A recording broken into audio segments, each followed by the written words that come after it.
By the time I began writing about the life and adventures of Robert Porter Allen, several decades had passed since he traipsed through the Canadian wilderness in search of the whooping crane's nesting site. In the early 1990s, I became aware of the crane story and Allen's work after viewing the whooping cranes on the Aransas National Wildlife Refuge in Texas. I was so inspired by the story that I wrote 2 articles about the cranes, Bob Allen, and the refuge for Texas Highways magazine. In my research, I called the Aransas Refuge for more information since Bob Allen lived and worked there in the 40s and 50s. I was shocked to learn that the current wildlife biologist had never heard of him. I felt Bob Allen's contributions to the world of ornithology and his story were too important to be forgotten, so I decided to turn my research into a book. I like to think of Bob Allen as the Indiana Jones of the birding world. His life was one adventure after another. He survived rabbit fever. He survived rheumatoid spondylitis. He survived a hazardous flight through the Rat River Canyon during a blinding storm while searching for the whooping cranes. He even survived sailing through a hurricane in the Bahamas while on the Flamingo Project. He survived a murder attempt by his flamingo guide in Cuba and a race through the jungle to avoid being arrested during the Cuban Revolution. He also survived being lost in the wilderness for 29 days near the Sass River, again looking for the whooping crane nesting site. Bob Allen was born in 1905 in South Williamsport, Pennsylvania, and learned about birds by exploring Eagle Mountain Wilderness near his home. He was from a family of outspoken and dedicated enthusiasts. His father, grandfather, and great-grandfather were lawyers. His mother, Edith Allen, marched with the suffragettes in New York City and later became a delegate to the 1936 and 1940s Democratic National Conventions. Needless to say, Bob Allen was not without candid, charismatic role models. After high school, he sought a degree in ornithology, but after 2 years, he dropped out, referring to himself as an undisciplined nonconformist. After a stint in the Merchant Marines, he landed a job as Audubon's library cataloger, then worked his way to Audubon's top field researcher. He was also friends with Roger Toy Peterson, who had an office right across from his. Peterson spent a lot of time with the Allens, often bringing his laundry to Evelyn, Bob Allen's wife, to do it for him. Roger Tory Peterson was a bachelor at the time. Okay, what was going on with the whooping cranes? In 1942, there were only 15 whooping cranes left in the wild. America's largest bird was on its way to extinction. How did it get so bad?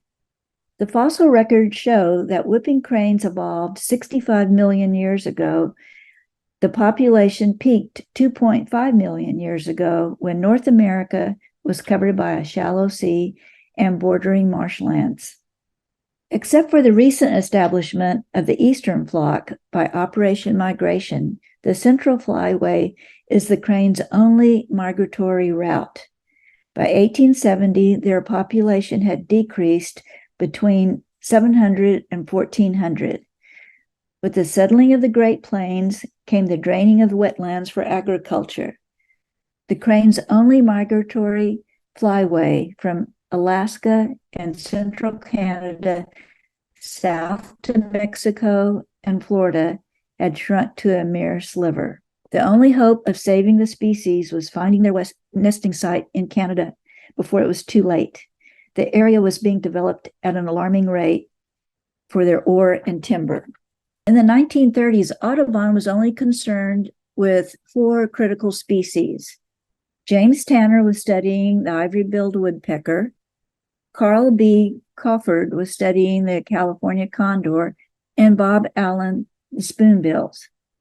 Many ornithologists felt that the whooping crane, it was too late to save them, and so why spend the time and money on them anyway? However, in 1941, the Nebraska Ornithologists Union migration report stated that only 3 cranes were spotted migrating to Texas. In 1942, only 4 were spotted, and in 1943, only 1. Pressure was put on Audubon to do something. As a result, Audubon, United States Fish and Wildlife Service, and the Canadian Wildlife Service joined forces. A whooping crane project began with the media blitz.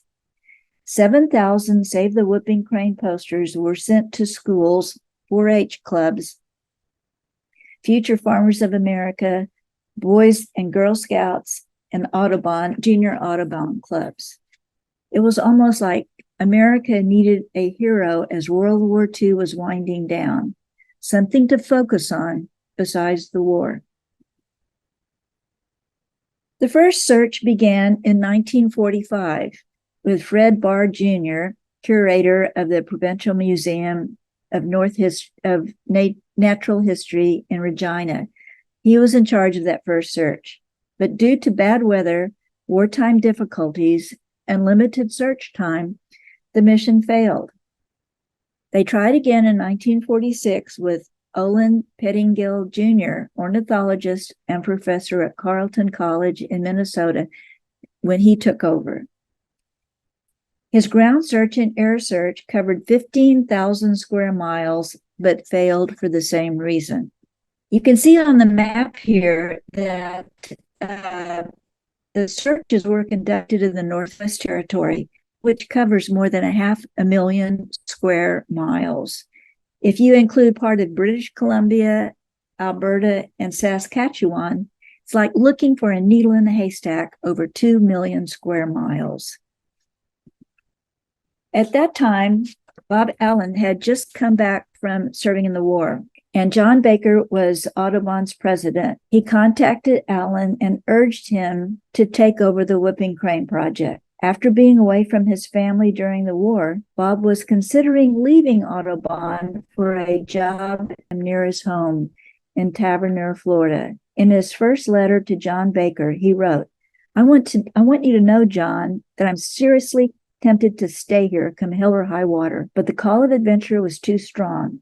His wife, Evelyn, convinced him to take the job. In his second letter to Baker, he wrote, the society has a great deal at stake in this particular project, and we certainly don't want to spoil our good record. So I, for one, would like to show them that the old NSA can deliver the goods. Before Allen started to search for the nesting site in Canada, he had to get to know the cranes a little better. So he spent that fall and early the next year on the Aransas Wildlife Refuge in Texas studying the cranes. Bob Allen was known as charismatic and diplomatic. His first trip to the refuge after 5 years was 5 years earlier when he was there to check on the population of spoonbills. Blackjack Peninsula had been proclaimed the Whooping Crane Reserve. Locals were not happy. They did not want the government or any scientist to tell them what they could do. Cap Daniel's General Store and Beer Joint was a local gathering place. Hanging above the bar was a Judge Roy Bean's Law West of the Pecos poster. When Allen returned later, the establishment had removed the poster and replaced it with a Whooping Crane Information Center sign. Bob Allen was also an artist, so he sketched 2 pictures, and those pictures were put up in the general store. Allen spent the rest of 46 and the first few weeks of 47 on the refuge before he took off to Canada. When he did leave for Canada, his family went with him. But before he left, John Baker wanted to make sure that the national frenzy of saving the whooping cranes was still in the news. So he assigned photographer Andreas Finninger to accompany Bob on the refuge. Being unfamiliar with nature photography, he He was only able to get 3 shots after 3 days. They were published in Life magazine. I like this picture because over on the left is Bob Allen giving Vinegar this look like, are you sure you know what you're doing? But he sat in a blind for 3 days before he finally got 3 pictures. Okay, another search. On May 11th, 1947, the third search began. Assisting Allen was Larry Walkinshaw, a dentist, an amateur ornithologist, Bob Smith, a U.S. Fish and Wildlife biologist. They logged 55 hours of flight time over 7,500 miles over Western Canada before Audubon ran out of funds. And due to bad weather, the search ended on June 25th.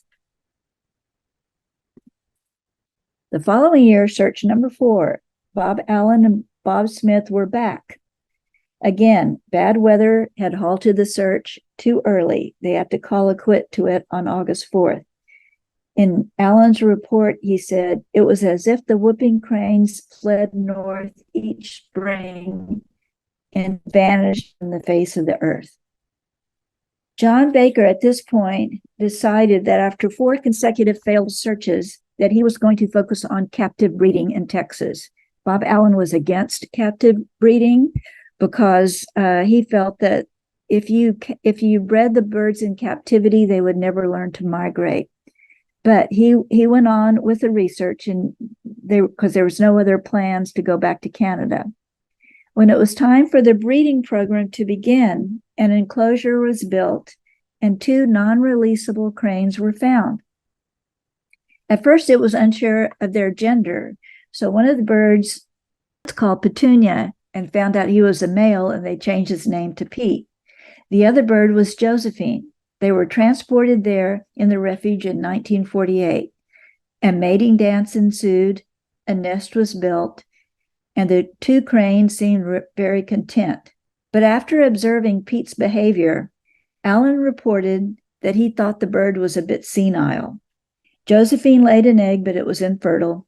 A short time later, Pete was found bellied side up. Apparently, he had died of natural causes. Allen found another mate for Josephine. This bird's name was Crip because he had a crippled wing. He came from Nebraska. He and Josephine hit it off. Another egg was laid, and on April 22nd, 1952, the word got out that the egg was fertile. This is a picture of Josephine and the hatchling on the National Wildlife Refuge in Texas. At this time, there was so much media coverage, amateur birders and the curious public began arriving on the refuge to witness the hatching. They were referred to as the whippersnoopers, and they were vying for space on the observation tower to watch to see what was going on. John Baker had his hands full keeping all of them at bay. On the morning of the 23rd, Josephine refused to leave her nest. This is what Allen has to say about that day. We scarcely slept that night. Early on the 25th, we climbed the tower and waited impatiently for the light to increase, enough so we could see what happened. From the behavior of both parents, it seemed certain that the miracle we had been hoping for had taken place. He was so tiny, I could scarcely believe my eyes, but there he was, a rusty-colored, downy little thing, moving about the nest on wobbly legs and being dutifully cared for by both parents. Rusty, the first whooping crane ever hatched in captivity, entered the world during the night of May 24th to the 25th. This isn't exactly a picture of Rusty. This picture came from Operation Migration, but I would imagine that Rusty looked very much like this. However, the elation was short-lived. That afternoon, Rusty followed his parents through the grass. Shortly after, turkey vultures circled, other scavengers appeared, and Joe and Crip sent out alarm calls. They left the nest. Bob Allen entered the enclosure the next day, and Rusty had simply disappeared. After that, a custody battle ensued. George Wilson, superintendent of the New Orleans Audubon Zoo, wanted his bird back. The news media got word of the crane couple's separation, and there was a public outcry. Howard relented and sent both cranes to Wilson. For the next 4 years, Allen divided his time between researching the spoonbills in Florida, the flamingos in the Caribbean, and the whooping cranes in Texas. Then, 5 p.m., on June 30th, 1954, Don Landels, a Fire Service helicopter pilot, checking on a fire in an isolated area near a Great Slave Lake, spotted what he believed to be 2 adult whooping cranes. At 6 p.m., Landis had refueled and returned to the site with William Fuller, a biologist. At 7:18, a positive ID was made. John Baker contacted Bob Allen. Although Allen was eager to begin another search, it was too late in the season. On the last day of 1947, this was the site that Allen figured the whooping cranes were nesting. But on that last day of his search in 1947, he flew over this site but couldn't see a thing because of a storm. Meanwhile, back in Texas, America's favorite bird was in even more trouble. In the fall of 1954, only 21 of the 24 whooping cranes returned to Texas. Not one single chip survived the journey. Planning began for the 5th search in 1954. An aerial survey was scheduled for mid-May. A ground search would be led shortly after by Allen. U.S. Fish and Wildlife assigned 3 experienced men to go with him: Bob Smith, John Lynch, and Bill Fuller. A budget was made, and the Canadian Wildlife Service secured the funds. By December, things began to unravel. The funds, the personnel, and the aircraft that were to be supplied suddenly became unavailable. Smith, Lynch, and Fuller were all reassigned. In March 1955, Allen was informed that no helicopter was available. The Canadian Wildlife Service began referring to the plan as tentative. Before Bob flew to the Bahamas in April, he told John Baker that he better fix things. The problems were worked out. 2 assistants were found for Allen. One was a research biologist by the name of Ray Stewart. This would be his very first major project. The other was a botanist named Bob Stewart, no relation, who spent most of his time conducting library research. This would be his first trip to the Canadian wilderness. He had never camped before. But what could be so hard? It was just going to be a 6-mile portage to the Grand Detour, to the Little Buffalo River, and then to the Sass River, and then a leisurely float down to count the cranes, and everything would be done in about 10 days. On that first day, during that first mile, they encountered a log jam. They dislodged it, but everything floated down to the river and met up with the next log jam. They dislodged that. By the end of the day, they had destroyed 40 log jams and finally had to just give up. And they finally declared that there's no way we can get through this river. We just weren't able to navigate it. So the first attempt to reach the nesting site started on the 20th, but it was aborted 10 days later because they couldn't navigate the river. So in the meantime, the clock was ticking. It was getting later in the summer, and if they waited too long, they wouldn't be able to continue with their search. So they had to decide what they were going to do. And these are the notes from Bob Allen's journal. On June 4th, another helicopter pilot was located. He agreed to fly them within 3 miles of the site. He was a new hire and unfamiliar with the territory. A storm was brewing, and he was hurrying to unload and leave. Then on June 8th, Allen wrote in his journal, "We don't know where we are. We radioed Fort Smith for another evacuation, but his radio failed. On June 9th, a search pilot flew over but couldn't see him. On June 15th, their supplies were almost gone. They were suffering from the effects of heat, swarming insects, and dehydration. Finally, they made radio contact that afternoon. Ward Stevens told them to light a smudge pot so when he flew over, he could spot him from the air. He said he wouldn't be able to land, but he would drop a message. The message was not good news. There were no helicopters anywhere to evacuate them. The men would have to track out on their own. They arrived in Fort Smith on the 21st at 5 a.m. in the morning.